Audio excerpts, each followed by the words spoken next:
Hello there, A pushers. Hope you guys are doing well. Doc Rogers here. It is the Monday before the AP test, and I'm recording this video for you guys to give you some feedback on some of the DBQs that you guys wrote last week during our practice session. Okay, so I'm going to talk about a few things here that I have noticed as I've gone through and read some of your responses.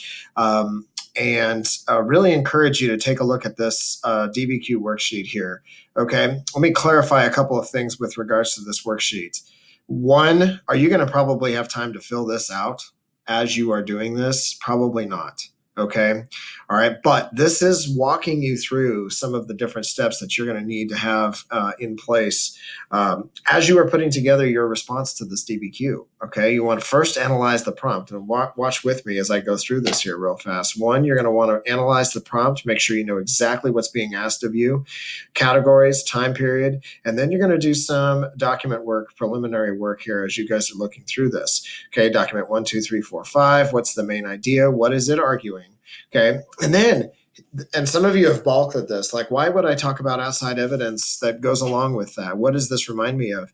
Okay, what you are doing here as you are looking at these documents is you are coming up with outside evidence that can refer back to something that's in the document. Okay, now a number of you mentioned things like, and we're going to go through the immigration DBQ that y'all did on Friday in just a second, but as you are reading the documents, if something reminds you of something that we have read or we have talked about, or something that is from these guides, okay, folks, I cannot stress it to you enough how important it is to have a basic understanding of what goes in each of these different time periods, okay?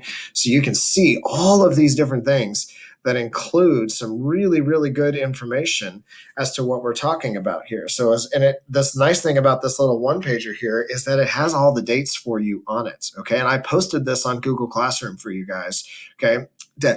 Download this and have it near you, okay, as you are going through and looking at some of this stuff, or as you are going through and getting ready for the test. You don't want to have a whole bunch of notes right next to you, because your notes are going to be really, really hard to read and hard to fumble through. Textbook, you're going to have to hunt. Google is going to take you time to go through and find stuff. This is a nice little quick reference guide to have near you as you're going through and getting ready for this particular test. All right. And so a couple of things that I did notice, okay, and I'm going to pick on somebody here, and I'm sorry if this offends you here, but I want to make sure that we all see this, okay? The obvious area of this particular DBQ is around 1890, okay, but it's really referring to immigration. So here's the increasing immigration, new immigrants, okay? All right, and so there are some things that are associated with that. Okay, there are some things that are associated with that over here on this side of the document. As we look over here, 1880 to 1920, 1925, etc., is what is referenced in the DBQ. Okay, but I saw a couple of people reference something like the Dust Bowl. Okay, the Dust Bowl's down there. Okay, that's out of context. And right away, if that is put into the contextualization piece, you have lost that point, because you've made a historical error. Okay, and that's a red flag to the rater right away. Okay, that you have messed up. All right, so make sure you have something like this nearby. This document, I really think, and I can't claim credit for this. A friend of mine found this on the internet. All right, another teacher friend of mine found this on the internet, and so he shared it with all of us, and I just think that it is a bang on, really helpful document as you guys are getting ready to go through this. So I would make sure you have this on your screen nearby. Another thing to kind of consider is how you're going to set up your screen, and make sure you've got multiple windows that you can jump back and forth from to make sure that you are going through and doing this adequately. If you have any questions about how to set up your screen and what you need to have near you, please watch some of my YouTube videos this week. Okay, I have posted them everywhere, literally everywhere that I can think of, so that you guys have places to go back and take a look at and figure out how you're going to set up your space to get ready for this thing. Okay, all right, let's talk about the DBQ. the immigration DBQ from last week, okay? All right, and we're going to spend some time kind of analyzing it, talking about it. You're not going to see the DBQ in front of you, so if you want to have that open while I'm going through this, I have it on my iPad, which is right over here, okay, off to the side, okay? And then I've got my laptop right here where I'm recording this video on. Hi, guys. All right, so let's start by talking about the prompt itself. For the years 1880 to 1925, analyze both the tensions surrounding the issue of immigration and the United States government's response to these tensions.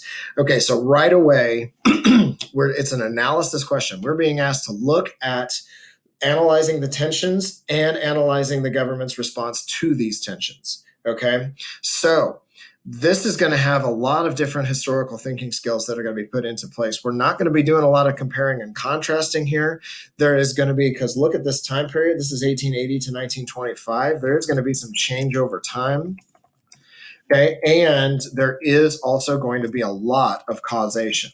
Okay, so we're really looking at what caused these tensions to occur and then how the government responded to the tensions. That's cause and effect. So this is a causation question. Okay, do they give us any categories? Right away, I see, and some of you identified this right away. Okay, tensions. Okay, so what caused the tensions, and then we want to look at the effect, okay, and how the government responded. Okay, right? So the government responded. How did the government respond to these different things? Okay, and then time period. Okay, and our time period is very clearly 1880 to 1925, and they say it very clearly in the. There we go. Okay. All right, so now I need to go through and very quickly look at the documents, okay? All right, so as I go through this, and again, I've got the documents right over here on this other screen. You can't see it on your video here, but you can have this open and be looking at this as I go through this with you here. All right, document number one, the main idea here, okay, as I look at document A or document one, which is James Bryce's The American Commonwealth article here.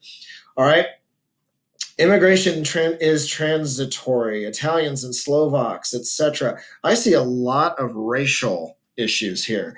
Okay, so he is really showcasing the idea of new immigrants versus old immigrants. Okay, and we talked about that before, how in the early 1800s we saw a lot of people coming into the United States from Britain and from Germany.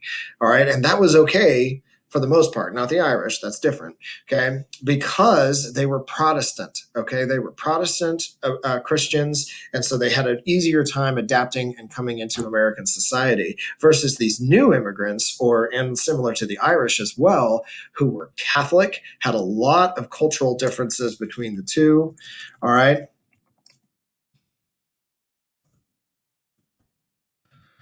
Differences, and then of course religion is going to be a huge issue. Okay, and so outside evidence that I might think about including there is nativism. Okay, the idea that the whole idea of quote unquote Native Americans, Native white Americans are better, are a better reflection of American society. Okay, this is he's referring to it's easier that 2/3 among these races except the Jews are men, either unmarried youths or persons who have left their wives behind, so they're almost undesirable. Okay, and so his historical situation here, his perspective, okay, appears to be a nativist approach to immigration. Okay, all right. Now I got to move on because I'm running out of time. So let's go to document number two here. The National People's Party platform in 1892, the expression of sentiments. Okay, I know right away that when they talk about the People's Party, what actual party are they talking about? They're talking about the populists. Okay, and as we know, the populist movement becomes huge during the late 1800s, especially in the rural sections of the United States, the agrarian sections of the United States, because they feel like they have been left behind by both of the two major political parties, as well as the corporate interests of the East Coast. Okay, and so their perspective here is that immigrants are criminals, All right. And they also reference the whole idea of protecting wage earners. And so this is important because they're talking about skilled laborers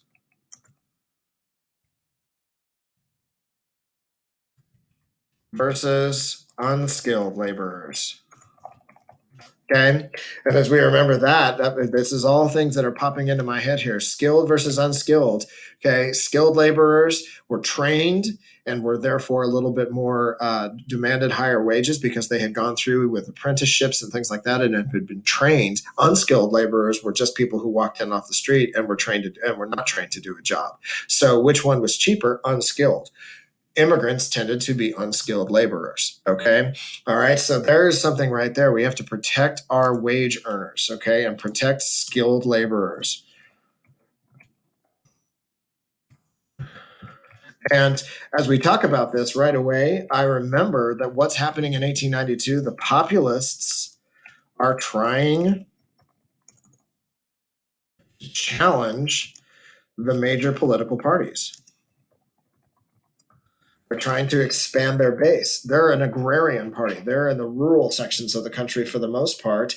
And so how do they attract laborers? How do they attract people on the west and east coasts into their, mostly the east coast, into the party? Well, they got to put some things in their party platform that are going to be attractive to them. And right away, they're going after labor unions, okay? Because again, most labor unions only allowed skilled laborers. Okay. Most labor unions only allowed skilled laborers inside the party. All right. Document 3, Booker T. Washington's speech in Atlanta, Georgia. Okay. And in it, Booker T. Washington says African Americans are a more desirable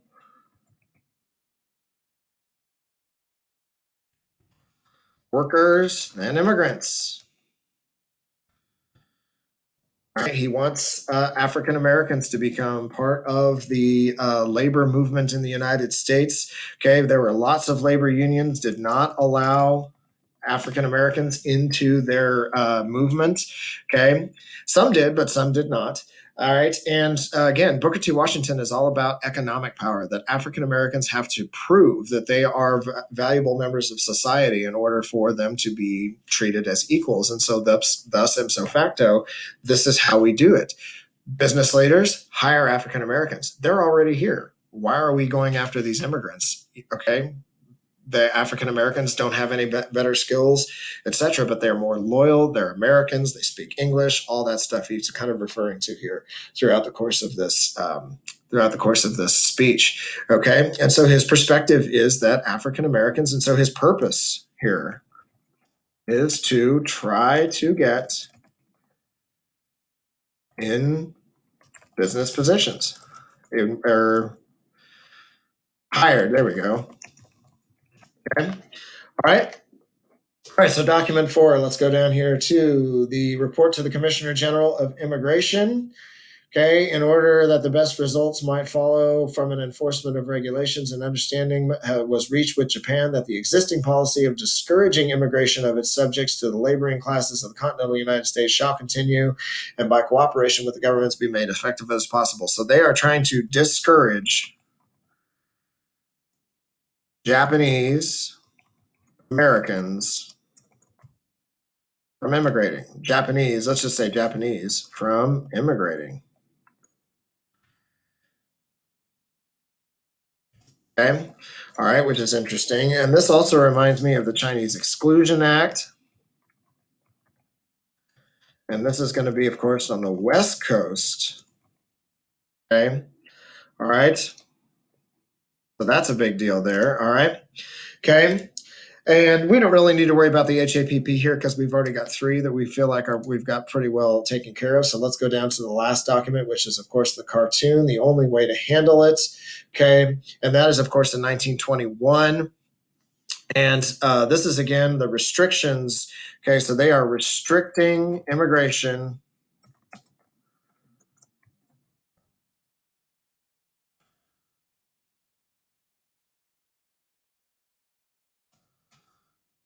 So they are reacting here by restricting immigration from parts of Europe. So while originally, and most of, and this is also kind of illustrating some change over time questions here, okay? And if we go back to our document over here, as we look into the 1920s, sorry, scrolling down here, okay, as we go into the 1920s here, we see some different things in which because of what happened in World War I, there are a whole bunch of people that are feeling very, very mistrusting of some of the immigrants that are coming in from overseas and things like that. So this is that kind of reaction to, we could even funnily talk about the influenza outbreak.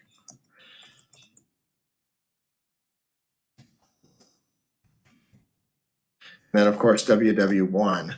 Okay. All right. So there's all sorts of things that we could refer to here as why they want to restrict immigration to places or from places in Europe, etc. Okay. And they're restricting. They're not cutting it off. They're restricting. So it's only a certain amount of people can come into the United States from that time period. Okay. So right away, we want to start off with which documents seem to be going with tensions, which documents show tensions, which documents show governmental response. Okay, so we're going to start here with documents. Group 1 is going to be our tensions. Okay, right. Group 2 is going to be our governmental response. Right. Okay, which documents talked about the tensions? Right away, it's documents 1, 2, and 3. And then documents 4 and 5 talk about the governmental response. Okay. Now we want to start to try to identify here what's the overall tension that exists between that has caused this immigration thing to occur. And to me, it looks like it's an economic issue because that pops up on a couple of different occasions here. All right. All right. So the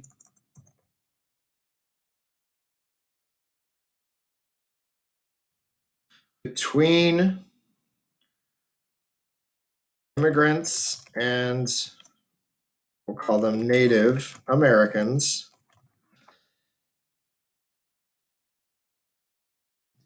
We'll call them Native laborers,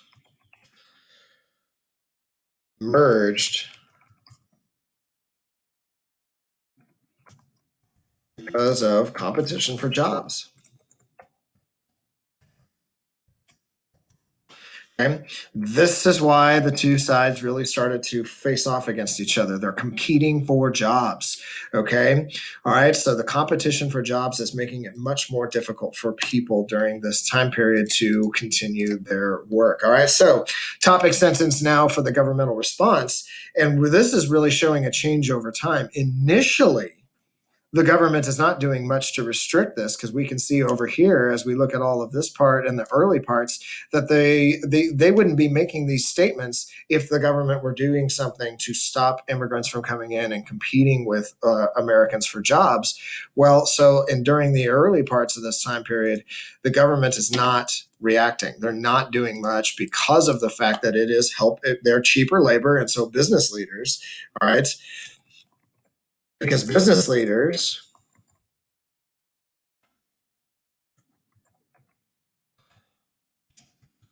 wanted cheap labor,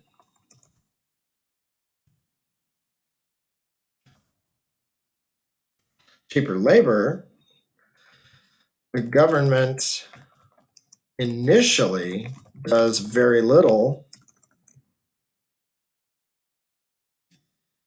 to restrict immigration. However, as time goes on, the begins restricting immigration from certain parts of the world. So they are restricting immigration from certain parts of the world. We're excluding the Chinese, the Japanese. Okay, we want to make sure that the people that are coming in are quote unquote desirable and are going to be able to hang with us. So now we have to start to develop our thesis statement. So for me, my thesis statement is really going to start off with this simple question here. What's my counter argument to this? Okay, so I got to start off here and think about my formula. Okay, although dot. Okay, what is my evidence? And then what's my argument? Okay, so here's what I'm going to kind of think about here. All right. Okay, so I'm going to start off with although immigrants have always been a part of the growth of the United States,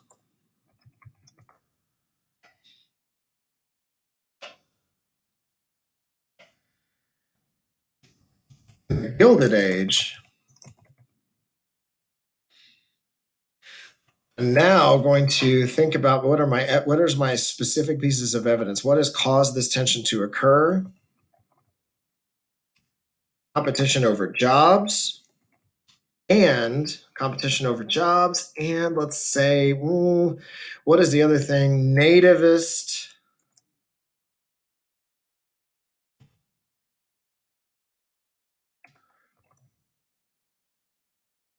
will cause the American government, to restrict immigration, to change its stance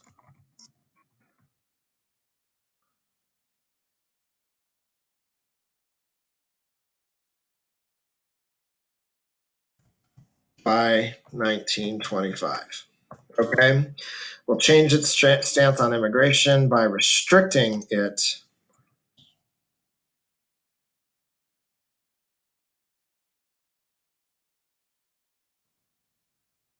by 1925. Okay, so now have I addressed all the different parts of the prompt here? Okay, yes, I have. Okay, I've gone through, I've figured out what are the basic things here that I need to know. So now, what are some key concepts here that I might want to try to bring up? All right, I want to bring up the industrial age.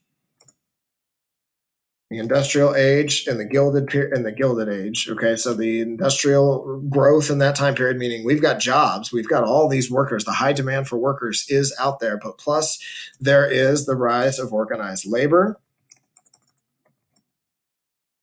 Okay, all right, and then of course the overcrowding and urbanization city. So I need to set the stage. Okay, and explain why they are connected to my arguments here. That's my contextualization. Okay, so I want to spend some time kind of thinking about the industrial age causes the number of jobs to increase. Labor unions are only protecting skilled laborers. Okay, all right. Most labor unions are only protecting the skilled laborers. So there again, I could even put that in there as well. Okay, the difference between skilled laborers and unskilled laborers. Okay.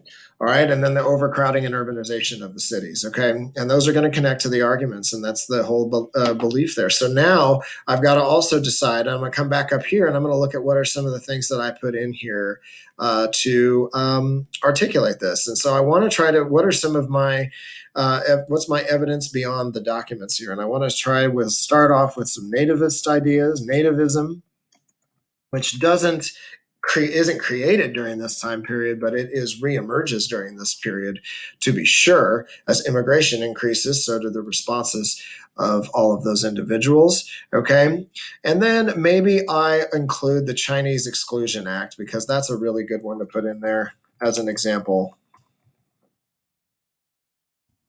Because now I've got a piece of evidence. So here's a cause of tension, nativism, and here's a governmental response. So I now also have a piece of evidence that's going to go into the the final or both of the two paragraphs. So I'm going to have one body paragraph up here.